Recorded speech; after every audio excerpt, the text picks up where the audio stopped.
Necesito que esta noche conduzcas a todos mis renos durante el resto del viaje. Rudolf, el reno de hocico colorado, es un icono mítico navideño muy querido y tal vez esté segundo después del mismo Santa Claus. Pero hagámonos una pregunta. ¿Qué sabemos realmente sobre Rudolf? ¿Es cierto que le brillaba el hocico? Y en ese caso, ¿por qué?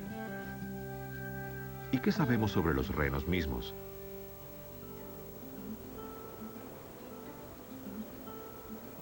Con el fin de develar esta historia, viajamos a un lugar tan frío como Cabo Nome, en Alaska, a 100 kilómetros al sur del Círculo Polar Ártico. Los renos son caribúes domesticados y los caribúes están en la Tierra desde hace 4 o 5 millones de años. Los renos fueron domesticados como señuelos para los cazadores, pero finalmente se convirtieron en animales de arreo y eso básicamente es lo que son ahora. Son animales domésticos, animales de cría. Greg Finstand es el director del programa de investigación sobre los renos de la Universidad de Alaska. Él aceptó contestar todas nuestras preguntas. ¿Pueden volar los renos? Si los renos pudieran despegar, probablemente tendrían que alcanzar una velocidad de 193 kilómetros por hora. Pero hasta ahora nunca vi un reno que corriera tan rápido. Tal vez no, pero el Dr. Finstand dice que las patas de los renos tienen una característica muy interesante. Los renos tienen las patas muy grandes, mucho más grandes en proporción a su cuerpo que otros animales. Y si los renos volaran con esas patas tan grandes, como tienen una superficie tan amplia, creo que funcionarían como buenos timones de dirección para tomar curvas cerradas. Y también podemos ver que los renos tienen mucho pelo aquí entre las pezuñas. Esto se debe a que caminan mucho sobre el hielo y la nieve. Esto le brinda una mayor tracción para iniciar la marcha y luego detenerse. Lo que hace que las patas sean perfectas para aterrizar en los tejados. Ahora pasemos a Rudolf. ¿Por qué Rudolf tiene el hocico colorado? Si tuviera que adivinar, yo diría que tiene el hocico colorado porque se quemó con el sol. Algunos de los animales que tenemos aquí tienen muy poca pigmentación y con toda esta luz ultravioleta que se refleja en la nieve, es muy probable que tengan el hocico quemado por el sol y muy brillante. Otra explicación posible son los parásitos. El hocico de los renos ofrece un ambiente ideal para alojar parásitos que en cantidad suficiente pueden producir una decoloración rojiza que a su vez puede llevar al ostracismo, como en el caso del pobre Rudolf. Los renos por lo general son animales muy gregarios. Pero si perciben algo raro en otro reno, ya sea que esté enfermo o que tenga el hocico colorado, entonces tienden a excluirlo del grupo. Finalmente, la investigación del Dr. Finstand arrojó como resultado revelaciones más que sorprendentes sobre los renos de Santa Claus. Dasher, Dancer, Prancer, Vixen, Comet. Hay un error en lo que respecta a los renos en Navidad. La mayoría de los renos de Santa Claus tienen nombres masculinos. Sin embargo, los machos no tienen cornamenta en la época de Navidad. Solamente las hembras tienen cornamenta en esa época del año. En otras palabras, tendría que haber sido Rosita, el reno de nariz colorada. Lo cierto es que a los machos para la época de la Navidad ya se les cayeron las cornamentas de tanto pelear.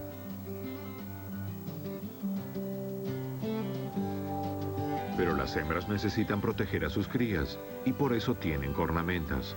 Es decir, solamente las hembras tendrían las cornamentas y la resistencia necesarias para estar entre los renos de Santa Claus. Pero el Dr. Finstand nunca estudió al reno del Polo Norte. En lo que a mí respecta, nunca he visto un reno de Santa Claus. Nosotros estudiamos los renos que están aquí en la península Seward y uno de los motivos por los que estudiamos a estos renos es que los renos de Santa Claus tienen su propia imagen, su patente y sus derechos de autor y estamos en la era de los juicios. Y por eso preferimos mantenernos alejados de ellos.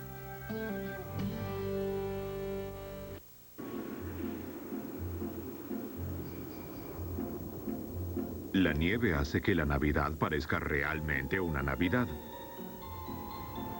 ¡Mi muñeco de nieve! El 25 de diciembre es uno de los días del año en que la gente del sur de California envidia sinceramente a los que viven en Cleveland, Ohio.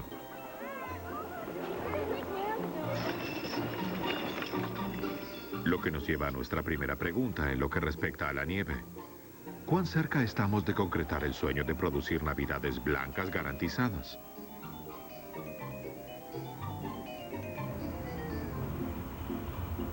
En busca de una respuesta científica viajamos a Fresno, California. Allí hablamos con Tom Henderson, cuya empresa Atmospherics logró convertir una singularidad científica en un negocio mundial. Su flota de aviones cruza el mundo entero para llevar lluvias y nieve. ¿Cómo se hace? Bombardean nubes. El bombardeo de nubes implica colocar unas sustancias muy especiales dentro de las nubes en el momento y el lugar precisos para ayudar a la naturaleza a producir más lluvia o nieve. La parte más básica del bombardeo de nubes comenzó en el laboratorio de investigación de General Electric de Schenectady, Nueva York, a fines de 1946.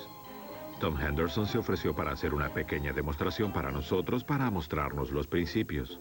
Esta cámara aquí en el refrigerador está recubierta con terciopelo para que se vean las gotas. Lo único que se necesita es un refrigerador y un poco de hielo seco. Solo una pequeña lámpara aquí, y ahora si apago las luces del techo podemos ver qué ocurre. Primero Tom exhala dentro del refrigerador. Esto crea una niebla que tiene una composición química similar a la de las nubes. Luego desmenuza un trozo de hielo seco y hace que caigan millones de pequeños cristales de hielo a través de la nube. Y comienza una reacción en cadena a medida que los cristales atrapan la humedad de la nube, se congelan y forman nieve. Es la misma forma en que la naturaleza hace nieve con nubes, que son idénticas a esto, pero por supuesto mucho más grandes.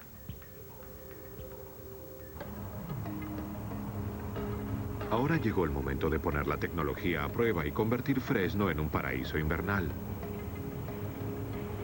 En lugar de hielo seco, Atmospherics utiliza yoduro de plata. Esta sustancia tiene prácticamente la misma estructura cristalina que el hielo seco, y cuando entra en contacto con la humedad atmosférica se crean copos de nieve. Pero el yoduro de plata es más estable, y se puede embalar de la forma que se prefiera, y los disparos pueden hacerse desde las alas del avión.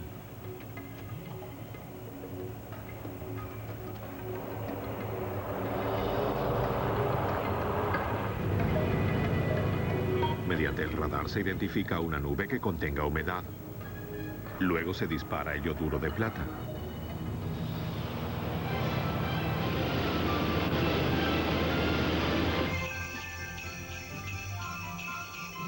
Pronto Fresno, que actualmente tiene una temperatura de 36 grados centígrados, se deleitará con la frivolidad helada de un poco de nieve fresca.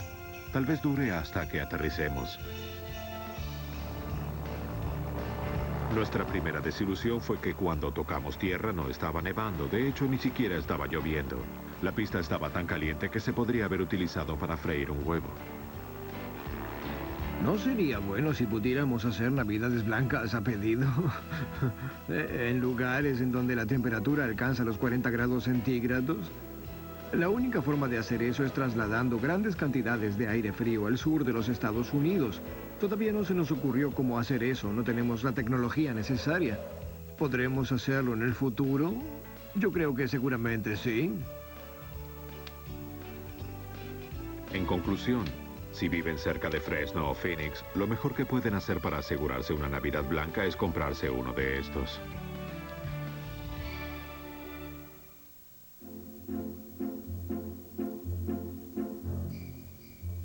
Siempre para la época de la Navidad aparecen misteriosamente y se multiplican en forma exponencial a medida que se acerca el gran día. A la gente le gustan tanto que una sola empresa de Albany, Georgia, Bob's Candies, produce 1.000 millones de bastones de caramelo por año. Producimos 2 millones de bastones de caramelo por día, aproximadamente 60.000 kilos de caramelo por día. Eso es 5 días por semana, las 24 horas. Greg McCormack es el presidente del directorio de Bob's Candies. Su trabajo consiste en asegurar que haya suficientes bastones de caramelo para cuando llega la Navidad. ¿Qué papel cumple la ciencia en todo esto? ¿Me creerían si les digo que en abril de 1990, Bob's Candy se integró a los anales de la tecnología espacial? Según parece, el lanzamiento de un cohete al espacio y la elaboración de bastones de caramelo tienen algo en común. Para comprender esto, primero debemos ver cómo se hacen los bastones de caramelo. La vida de los bastones de caramelo comienza cuando varios camiones repletos de azúcar y jarabe de maíz dejan su carga en enormes tanques de almacenamiento. Allí los dos ingredientes se mezclan según la receta de Bob's Candies, que tiene ya varias décadas. Luego pasan a un horno en donde se realiza una cocción previa a una temperatura de 116 grados centígrados antes de la cocción final, que alcanza una temperatura de 137 grados centígrados durante unos 6 minutos. Luego pasan del horno a lo que nosotros llamamos la piedra, que es una mesa refrigerada por agua. El nombre viene de cuando se utilizaba una mesada de mármol. Y allí el caramelo se enfría y pasa de 137 a 93 grados centígrados. Luego una persona corta un trozo de esa masa pegajosa y le agrega colorante rojo y lo mezcla a mano hasta que todo toma color rojo. Lo deja aparte para utilizarlo luego en el proceso en el que se hacen las franjas. Luego se ubica el caramelo amarillo en una máquina que lo amasa entre 1 y 4 minutos. A medida que ingresa aire en el producto, se torna más blanco. También se agrega esencia de menta. Y pasa de allí a lo que nosotros llamamos la mesa de las franjas, en donde una persona toma la masa de caramelo blanco y le agrega las franjas rojas y la dobla y forma un gran bollo de caramelo. Luego se ubica un gran bollo de caramelo de 45 kilogramos en un rodillo donde se mantiene maleable mediante un proceso llamado hilado. Ahora el caramelo pasa lentamente por los rodillos que modelan el tamaño hasta alcanzar el diámetro deseado.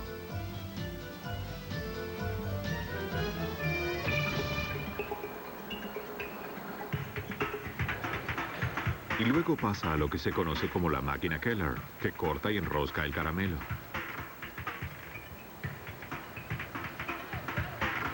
Una vez que está cortado, primero se lo envuelve porque es mucho más sencillo envolverlo cuando está derecho que cuando ya tiene la curva. También está muy caliente y entonces se puede hacer la curva en cualquier momento. Nosotros preferimos envolver los bastones cuando aún están derechos y luego ponerlos en la máquina que hace las curvas ya envueltos. No podemos mostrarles cómo se hacen las curvas porque es un secreto de fábrica. Finalmente, los bastones de caramelo son enfriados y embalados, puestos en cajas, sellados y almacenados. El proceso lleva más o menos 1 hora desde el momento en que comenzamos a preparar el producto hasta que es embalado. Y uno de los factores más importantes es la humedad y el control de la temperatura del aire acondicionado. Nosotros estamos en el sur de Georgia y aquí la humedad durante el verano puede ser de un 50 o 60% y la temperatura ambiente puede estar en 32 grados. Y si envolviéramos los caramelos en esas condiciones dentro del embalaje, en pocas semanas los bastones comenzarían a deteriorarse y ponerse gomosos. Si los bastones permanecen durante demasiado tiempo en un ambiente muy húmedo, el caramelo absorbe la humedad del aire y se torna gomoso. La atmósfera necesaria para prevenir que esto ocurra es de un 40% de humedad y 25 grados centígrados de temperatura. Vayamos a la NASA. Aunque parezca extraño, el dilema de la temperatura que tenían en Bob's Candies era similar a un problema que tuvieron las naves espaciales y los satélites fijos cuando giraban en órbita alrededor de la Tierra. La NASA desarrolló un mecanismo llamado tubo térmico para resolver el problema. En 1987, el sistema de aire acondicionado de Bob's Candies fue equipado con los tubos térmicos de la NASA y fue el primer uso comercial que se le dio a esa tecnología. Cuando el aire caliente húmedo pasa por el tubo térmico, es sobreenfriado, lo que quita y baja la humedad. Luego se puede seguir enfriando el aire mediante un equipo de aire acondicionado común, pero con un gasto mucho menor de energía. Luego el aire pasa otra vez por el tubo térmico y vuelve a ser calentado hasta que alcanza los 25 grados centígrados deseados, pero sin humedad. Como el tubo de la NASA utiliza el mismo calor que fue extraído del aire original para volver a calentarlo, se ahorra incluso mucha más energía. Creo que nuestra inversión de $25,000 se recuperó en aproximadamente 3 semanas. Y yo diría que desde 1987, cuando instalamos el sistema de refrigeración, ahorramos más de $1 millón. Es decir, que debemos agradecer a la NASA por los bastones de caramelo que vemos en los estantes, en los árboles y que permanecen en nuestros corazones.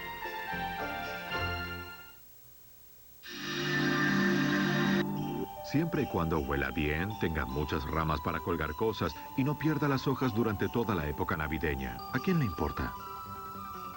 Lo que realmente importa es que los amigos y la familia se reúnan alrededor del super árbol todas las vísperas de Navidad.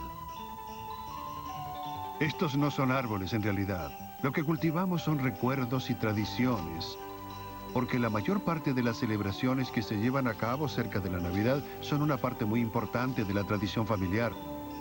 Muchos salen a talar sus propios árboles y los llevan. La familia entera sale a elegir el árbol y eso nos hace sentir bien cuando tenemos un producto que lleva tanta felicidad durante la época navideña.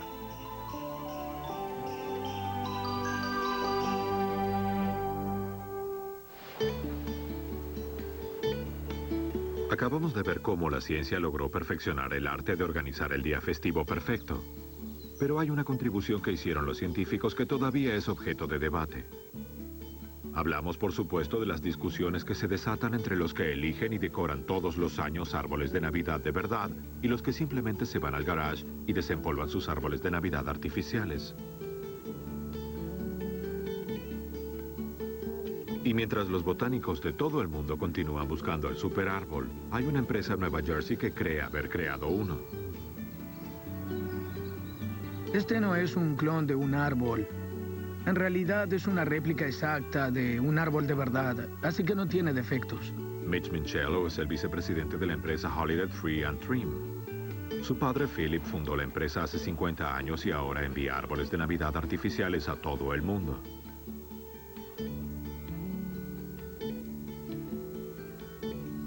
La familia Minchello cree que llegó la hora de reconsiderar nuestra tendencia a utilizar árboles de Navidad de verdad. Los árboles artificiales tienen muchas ventajas. Todos los árboles tienen una simetría perfecta. No hay que preocuparse por el fuego. Se les puede colgar la cantidad de luces que uno quiera y parecen increíblemente verdaderos. Y no vemos la razón por la que haya que talar millones y millones de árboles de Navidad todos los años, cuando se puede comprar un producto que puede ser utilizado durante varios años. Para mí, no es muy práctico comprar árboles verdaderos.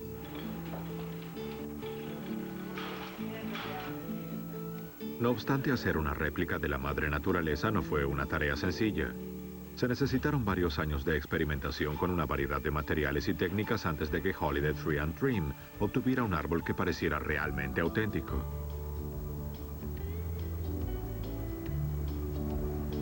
Primero se da la forma de hojas de pino de verdad a un compuesto plástico derivado del petróleo, llamado cloruro de polivinilo. El PVC es el material preferido debido a su durabilidad y resistencia al fuego. La costurera recibe gran cantidad de estas hojas para hacer pequeñas ramas.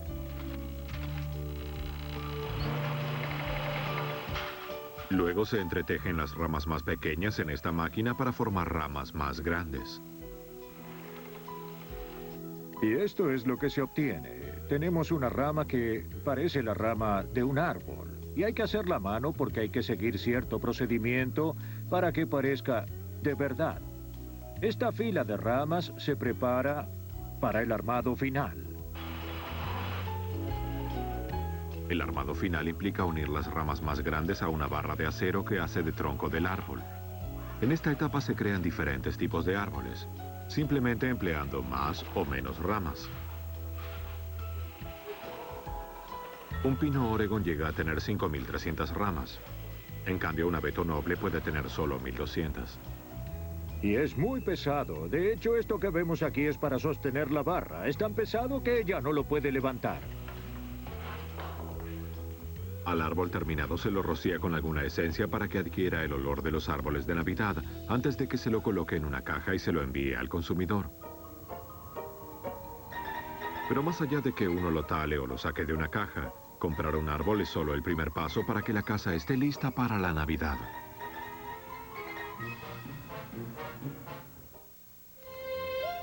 Una vez que el árbol está instalado, llega el momento de poner un poco de música navideña, servir una jarra de sidra sazonada y decorar.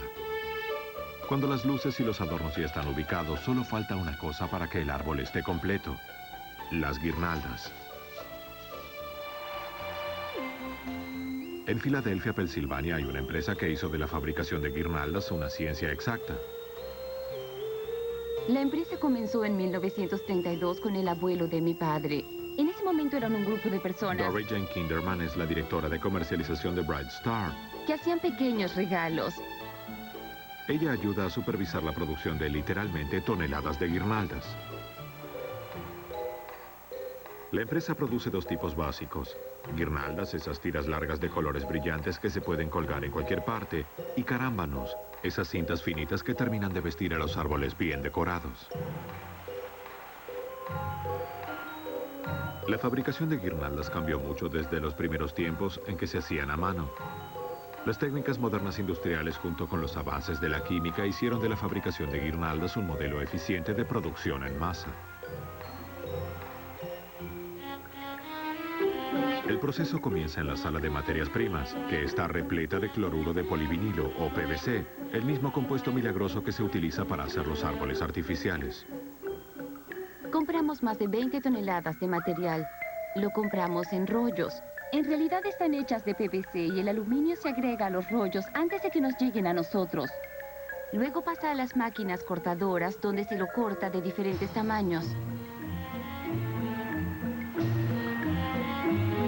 Para las guirnaldas se agregan rollos de PVC de colores en una máquina que lo corta en tiras largas y finas.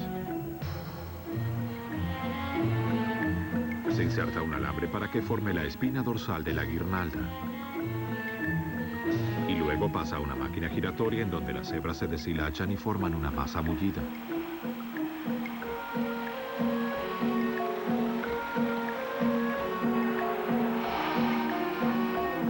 Para las guirnaldas multicolores se hace ingresar dos hebras diferentes a esta máquina donde se combinan.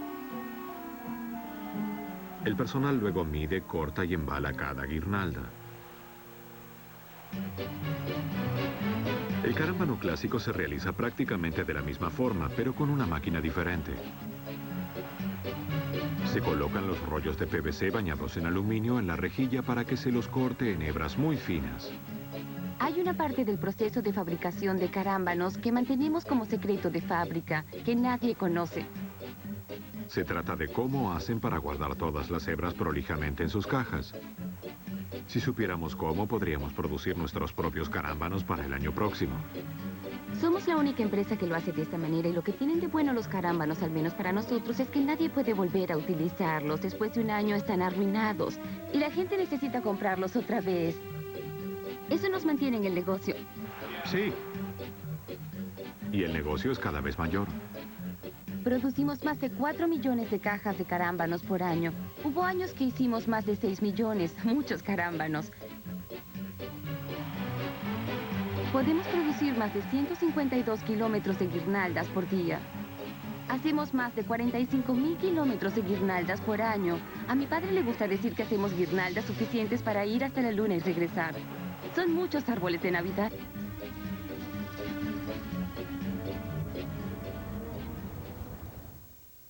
¡Feliz Navidad! El misterio más grande y duradero de la Navidad tiene que ver con una figura escurridiza que solo se ve una vez al año, e incluso en ese momento, durante una fracción de segundo. Se lo conoce con muchos nombres: Santa Claus, Papá Noel, San Nicolás, entre otros. Los historiadores creen que la primera aparición de este hombre se remonta a una ciudad portuaria bizantina de Turquía alrededor del año 245 de nuestra era. Según la leyenda, un obispo rico daba dinero a los necesitados, especialmente a los niños, en forma anónima.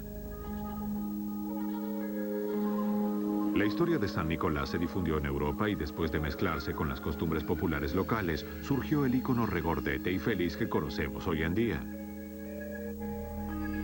Sin embargo, todavía no se sabe si se trata de una persona de verdad o de una fantasía alimentada por los padres, los fabricantes de juguetes y los publicistas.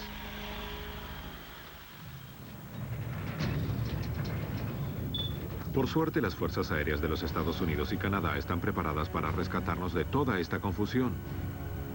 Bienvenidos al Comando de Defensa Aeroespacial de América del Norte.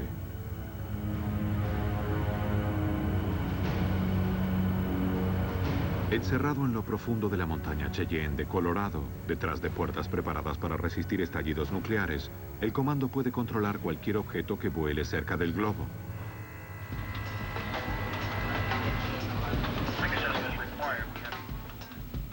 Puede dirigir fácilmente sus sistemas de radares y satélites del mundo entero hacia el Polo Norte en la víspera de Navidad y resolver las polémicas sobre Santa Claus definitivamente. Pero como es de comprender, está demasiado ocupado con las ojivas nucleares. 2 minutos 50 segundos. Eso fue así hasta que comenzaron a recibir llamados de niños de 6 años que estaban preocupados. Lo que ocurrió fue que un periódico local de Colorado Springs publicó un aviso publicitario de una línea directa para hablar con Santa Claus.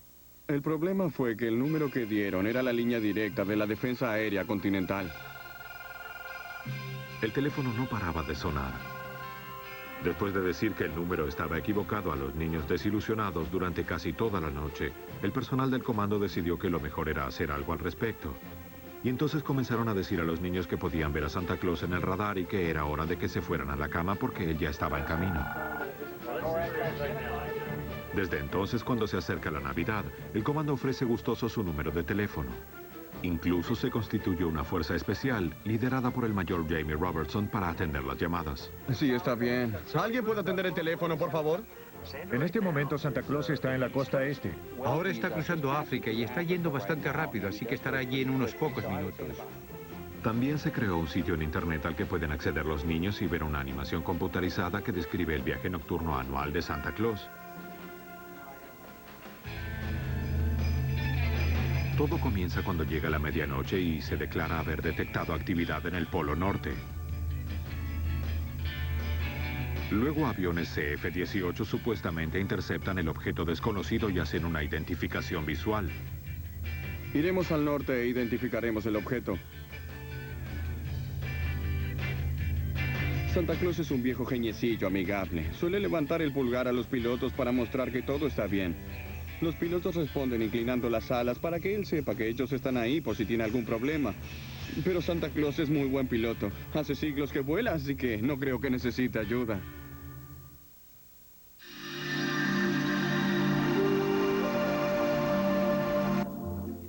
Ahí los tienen, los misterios más grandes de la Navidad, explicados por la ciencia moderna. Ya sea que se trate de superárboles clonados o de pavos termodinámicos, los investigadores del mundo entero están ayudando a que la Navidad de todo el mundo sea un día en el que los festejos y la alegría estén garantizados. Pero lo que es aún más importante, las fantasías que abrigábamos durante la niñez y que fuimos abandonando a medida que íbamos creciendo, pueden ser alimentadas una vez más. Algunas de las personas más respetadas del mundo demostraron mediante las leyes de la ciencia que gobierna el movimiento de las galaxias que Santa Claus existe y que los renos en verdad pueden volar. Ahora no hay excusas para el escepticismo. El milagro de Navidad es un hecho científico, lo que lo hace mucho más milagroso que nunca.